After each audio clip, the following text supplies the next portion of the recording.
Don't have to worry, 'cause ain't no mountain high enough, ain't no valley low enough, ain't no river wide enough to keep me from getting to you, babe. Yeah.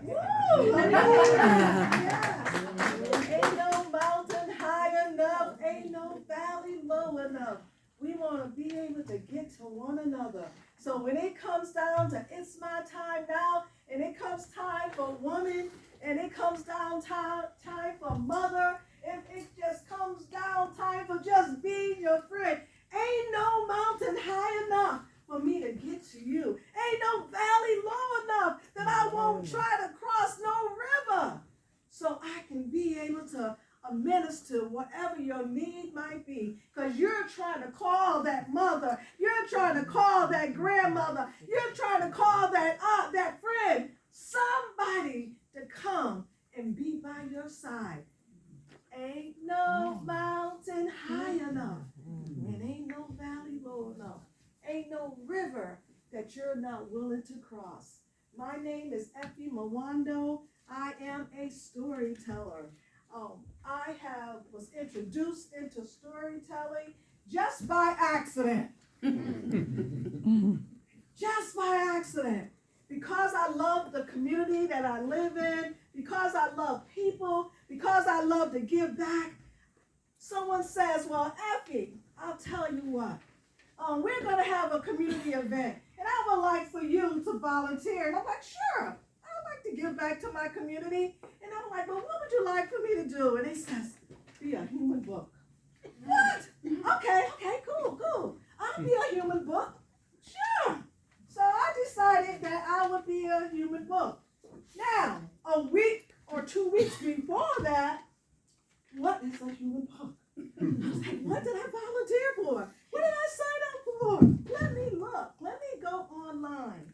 Went online and says, oh, a human book is basically a person that usually talk about that book, something in the book. And sometimes it's just the author of that book and sort of like give a snapshot of what's going on.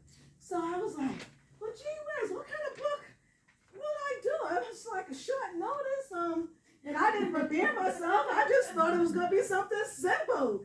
And then I said, I know what I'll do. I, Effie Mwando, will become this human book. I love to read. I have a story, and maybe my story should be told. So I decided this is what I'm going to do. I will be a human book. In the park, I will walk around. So I started walking around. But before I did that, I needed to create chapters. Well, if you're going to be a human book, you need to have some type of content. You need to have information. You need to have an outline of this book. So I said, Effie Mwando, it's my time now. What would my book consist of? If I'm going to be this human book, walking around in Cole Park. So I created 10 chapters of my life. So on one side of the poster was 5 chapters, and then I would turn around, and it'll be 5 more on the reverse side. And then people would stop me in the park and says, well, what is this about? I said, I'm your human book. And they was like, okay, well, tell me about chapter 3, about it's love time. Oh, yeah, okay. I'll talk to you in less than 3 minutes. That It's Love Time is about the time I discovered love. I thought I knew what love was. Giving and being nice and being available, the materialistic things. And maybe every once in a while say, I love you. But when I discovered real love, it was more than just that. Love consisted of me just being there, just being available. Sometimes people just want you to be there. Just sit with them. You don't have to do anything. Just be present and listen to them. That's love. And then I said, well, what else? It was